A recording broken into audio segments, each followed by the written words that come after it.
Yes, students, today we are doing next source that is borrowed fund. Previous video में मैंने बेटा owner fund के बारे में और उसके फीचर्स के बारे में डिस्कस किया था।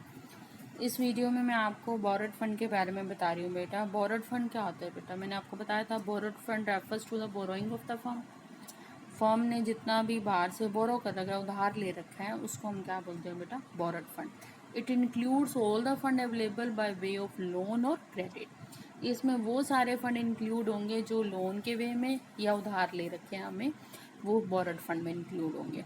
ठीक है, तो बोरोड फंड के बेटा क्या फीचर्स रहते हैं? तो फर्स्ट हमारा फिक्स टाइम, कि जब भी हम किसी से मनी क्या करते हैं बेटा? बोरो करते हैं, एक स्पेसिफिक पीरियड के लिए करते हैं। जैसे कि शॉर्ट टर्म के लिए, मीडियम टर्म के लिए, लॉन्ग टर्म के लिए, 1 ईयर के लिए, more than 1 year, less than 5 year और मोर देन 5 ईयर। ठीक है, तो एक फिक्स स्पेसिफिक पीरियड होगा बेटा, उसके लिए हम बोरो करते हैं। सपोज अगर हम बैंक से लोन लेते तो एक टाइम पीरियड होता है ना हमारे पास, 10 ईयर, 15 ईयर, 20 ईयर्स, 2 ईयर्स। तो एक फिक्स टाइम पीरियड होता है, फिक्स टाइम पीरियड के लिए हम क्या लेते हैं? मनी बोरो करते हैं। उसके बाद है बेटा सिक्योरिटी, कि जो बोरोड फंड का फीचर रहता है ना बेटा, कि जब भी हम कोई चीज़ बोरो करते हैं ना, मनी बोरो करते हैं, तो हमें कुछ ना कुछ सिक्योरिटी ऑफ एसेट्स, कुछ एसेट्स एज ए सिक्योरिटी के रूप में बैंक के पास रखनी पड़ती है। सपोज अगर हम होम लोन लेते हैं तो हमें उस जो पेपर होते हैं बेटा, रजिस्ट्री के पेपर होते हैं, वो बैंक के पास रखने पड़ते हैं एज ए मॉर्टगेज के रूप में। ठीक है, तो क्या होता है कि बोरोड फंड की क्या फीचर रहता है कि हमें जब भी मनी बोरो करनी है तो उसके अगेंस्ट हमें कुछ प्रॉपर्टी एज ए सिक्योरिटी के रूप में रखनी पड़ेगी। उसके बाद है बेटा रेगुलर पेमेंट ऑफ इंटरेस्ट। तो ये हमारे लिए ना बेटा लीगल कंपल्शन है कि जो बिजनेस फर्म होती है ना, उसको रेगुलर अमाउंट ऑफ इंटरेस्ट पे करना पड़ता है। सपोज क्या कि आपको 10% इंटरेस्ट रेट है, तो जो भी आपका मंथली है या जो भी क्वार्टरली है, जैसे भी है आपको वो रेगुलर पे करना पड़ेगा।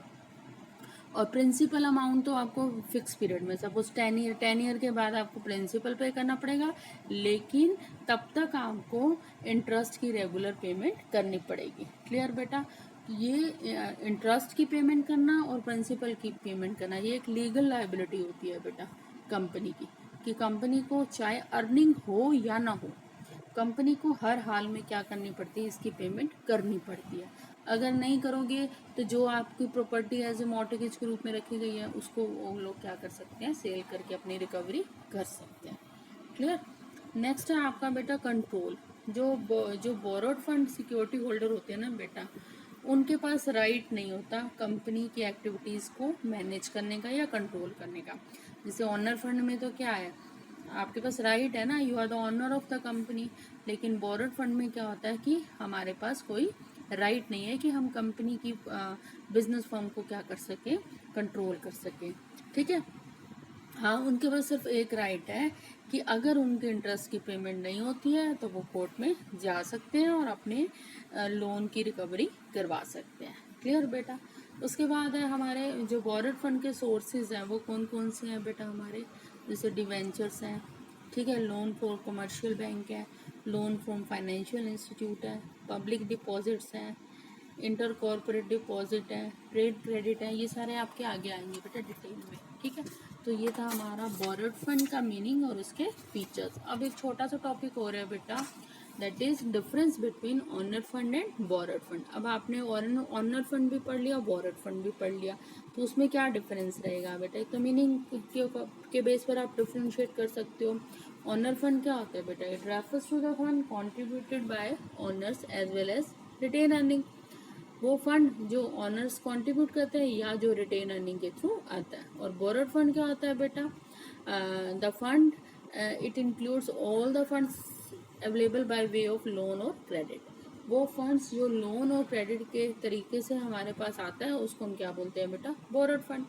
टाइम पीरियड, जो ऑनर फंड है वो क्या होता है? हमारा परमानेंट कैपिटल है, क्योंकि आपको रिटर्न नहीं करना ना। और जो बोरोड फंड होता है वो फिक्स पीरियड ऑफ टाइम के लिए हम क्या करते हैं बेटा? पे करते हैं, लेते हैं।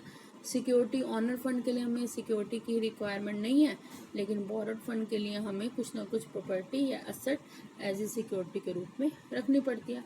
कंट्रोल है बेटा, owner fund contributor control the company, क्योंकि वो ऑनर होता है ना, वो कंपनी पे कंट्रोल कर सकते हैं, ठीक है। खासकर जो इक्विटी शेयर होल्डर है ना, उनके पास राइट होता है, और जो बोरोड फंड होल्डर है उनके पास कोई भी राइट नहीं होता कंपनी को कंट्रोल करने का। ऑनर फंड के सोर्सेज कौन कौन से हैं बेटा, मैंने बताया था, रिटेन अर्निंग है, शेयर कैपिटल है, GDR, ADR, IDR है, और ये सब आगे आएंगे आपके। और बोरोड फंड में आपके ट्रेड क्रेडिट हो गया, पब्लिक डिपॉजिट हो गया, loan from bank, loan from financial institute, debentures, ये सारे किसके पार्ट है बेटा, बोरोड फंड के, ठीक है। उसके बाद है right to return. Owner fund security holder को राइट होता है कि उनको क्या मिले, रिटर्न मिले, प्रॉफिट पे से उसको क्या मिलता है बेटा, रेगुलर रिटर्न मिलता है। और जो बोरोड फंड होल्डर है बेटा, उनको क्या मिलता है, लीगल राइट होता है कि उनको रेगुलर क्या मिलता है बेटा, इंटरेस्ट मिलता है। क्लियर? मतलब जो ऑनर फंड होल्डर है ना, उनको राइट नहीं है कि उनको रेगुलर रिटर्न मिलेगा, जैसे डिविडेंड कंपनी डिक्लेयर करे या ना करे, अगर सपोज प्रॉफिट होता है तभी डिक्लेयर करेगी, और उसमें भी कंपल्सन नहीं है कि आपको डिविडेंड देगी कंपनी, हो सकता है कंपनी उसको रिटेन कर ले, तो आपके पास राइट नहीं है कि आपको रेगुलर रिटर्न मिलेगा ऑनर फंड में। बट बोरोड फंड में आपके पास राइट है कि आपको रेगुलर इंटरेस्ट की पेमेंट होगी, अगर नहीं होगी तो यू हैव, आपके पास क्या राइट है, आप कोर्ट में जा सकते हो। उसके बाद रिस्क बेयरर, जो ओनर फंड सिक्योरिटी होल्डर है वो प्राइमरी रिस्क बेयरर होते हैं। मैंने आपको बताया था ना कि अगर हम, उनका रिस्क किस पर डिपेंड करता है, कंपनी की अर्निंग पर, अगर अर्निंग नहीं हुई है तो कंपनी का रिस्क क्या हो जाएगा, उन पर्सेस का ज़्यादा हो जाता है। और borrowed fund holder bear no risk, वो रिस्क बेयर नहीं करते, चाहे प्रॉफिट हो या ना हो, उनको तो इंटरेस्ट से अपना मतलब है, और टाइम पर उनको प्रिंसिपल की पेमेंट चाहिए। तो ये था बेटा हमारा difference between owner and borrowed fund. I hope this is clear to all of you.